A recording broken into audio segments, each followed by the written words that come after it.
प्रिय किसान भाइयों, अन्नदाताओं, आपके मन में कभी कभी सवाल उठता होगा कि जैव नियंत्रण और जैव कीटनाशकों का उपयोग कैसे किया जाए। देखिए, जैव नियंत्रण के लिए जैव कीटनाशकों का उपयोग करना चाहिए और इसके बहुत ही अच्छे कारण भी है कि इसका उपयोग क्यों करें आप। ये जैव कीटनाशी प्राकृतिक होते हैं और पर्यावरण पर इनका प्रभाव बहुत कम पड़ता है या नहीं पड़ता है। इनका विषैला अवशेष खाद्य पदार्थों में नहीं होता है,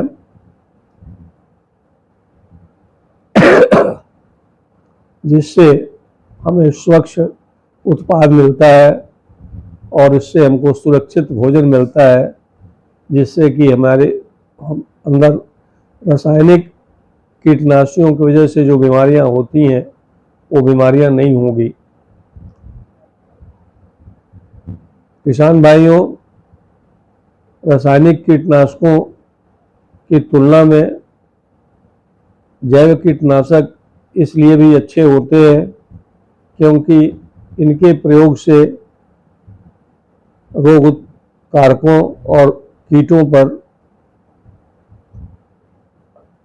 पड़ता है और ये कीट और रोग कारक में इनके प्रतिरोधी क्षमता नहीं उत्पन्न होती है, जबकि रासायनिक दवाओं का प्रयोग लगातार करने से कीट में और रोग कारकों में प्रतिरोधी क्षमता हो जाती है और जिससे कि इन रसायनों का प्रभाव कम पड़ता है और इनके छिड़काव से ये कीट और रोग नियंत्रित नहीं होते हैं, जिसके कारण आपका धन अधिक खर्च होता है। ये जो जैव कीटनाशी होते हैं, इनका विशेष रोग कारकों और कीटों पर प्रभाव पड़ता है और ये किसी विशेष रोग या कीट के लिए अधिक प्रभावी होते हैं। ये कीटनाशी कई स्टैंडर्ड मानक उपकरणों के साथ इनका प्रयोग किया जा सकता है। यह कीट प्रबंधन के लिए इसलिए भी अच्छा होता है कि इंटीग्रेटेड पेस्ट मैनेजमेंट पिरामिड के अनुसार फिट बैठता है। अब ये इंटीग्रेटेड पेस्ट मैनेजमेंट एकीकृत कीट नियंत्रण या रोग नियंत्रण में फिट बैठता है, तो आपको ये मालूम होगा कि जितने भी रोग या कीट रोकने के लिए प्रबंध होते हैं, तरीके होते हैं, उनका एक साथ प्रयोग किया जाता है समझदारी के साथ। इसको इंटीग्रेटेड पेस्ट मैनेजमेंट कहते हैं और इस समय रोग कारक या कीट, पौधा, वातावरण और किसान इसका उपयोग कैसे करते हैं, यह सब सम्मिलित होता है। तो ये जो जैव कीटनाशक होते हैं, ये एकीकृत कीट प्रबंधन या रोग प्रबंधन में बहुत फिट बैठ जाते हैं, जिसका उपयोग आसान होता है। किसान भाइयों, एक बात और आपको बतानी है जो बहुत ही आवश्यक है। जैव कीटनाशियों के प्रयोग करने से पहले या वैसे भी आपको अपने खेतों की निगरानी नियमित करनी चाहिए। जो किसान अपने खेत की नियमित निगरानी नहीं करते हैं, वो नुकसान उठाते हैं क्योंकि सही समय पर नियंत्रण का उपाय नहीं कर पाते। तो जैव कीटनाशकों के उपयोग करने से पहले ये जानना जरूरी है कि अमुक रोग या कीड़ा आपके खेत में है या नहीं है। यदि नहीं है तो उपयोग करने की कोई आवश्यकता नहीं है,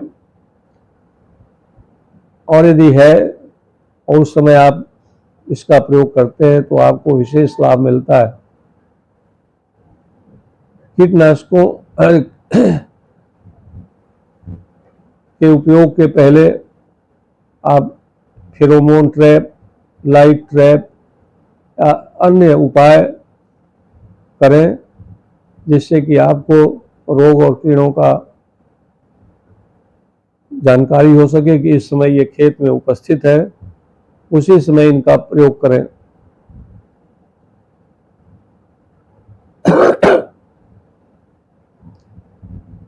नियंत्रण के लिए आपको बता रहा था, एकीकृत कीट नियंत्रण के लिए निगरानी आवश्यक है।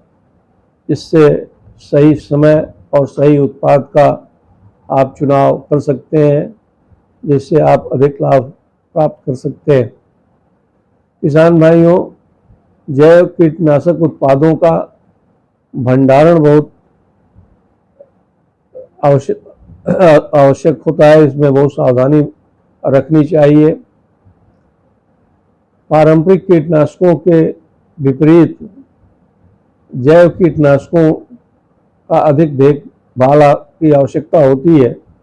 विशेष रूप से भंडारण के साथ सुरक्षित उपयोग के लिए उत्पाद के ऊपर लगे लेबल को आप अवश्य पढ़ें, और जो भी आपको उस पर निर्देश प्राप्त हो उसका सही पालन करें, जिससे कि जैव उत्पाद काफ़ी दिनों तक आपके पास ठीक रह सकता है और उसका उपयोग किया जा सकता है। ये उत्पाद तापक्रम यानी तापमान और आर्द्रता के प्रति अत्यधिक संवेदनशील होते हैं। इसलिए हमको यह जानना होगा कि इसे किस प्रकार ठीक से रखा जा सकता है, और यह भी हमें मालूम होना चाहिए कि इनमें सेल्फ लाइफ कितनी है, यानी ये अपने आप कितने दिनों तक ठीक रह सकते हैं। किसान भाइयों, यदि क्षेत्र की स्थितियां अनुमति दें तो जो माइक्रोबियल कीटनाशक है, जिसमें जीवित कीटनाशियों का प्रयोग किया जाता है, तो उनका उपयोग स्थिति के अनुसार करें और इनका जीवित शिकारियों की तरह इसका प्रयोग करें। जैव कीटनाशियों को ठंडी, सूखी और अंधेरी जगह पर रखना चाहिए, जिससे कि ये सुरक्षित रहते हैं। खराब तरीके से संग्रहित करने से इनकी प्रभावशीलता कम हो जाती है या बिल्कुल ही समाप्त हो जाती है। किसान भाइयों, जैव कीटनाशियों के भी प्रयोग के समय आपको मास्क, ग्लोव इत्यादि की आवश्यकता होती है। इनका प्रयोग करते समय आप इन वस्तुओं का भी प्रयोग करें और इनके कुप्रभाव से आप बचें। वीडियो लंबा हो जाएगा, इसलिए इसका शेष भाग मैं आपको अगले वीडियो में बताऊंगा। यदि आपको वीडियो उपयोगी लगा हो तो अपने मित्रों को भी बताएं और आप भी लाभ उठाएं। बहुत बहुत धन्यवाद।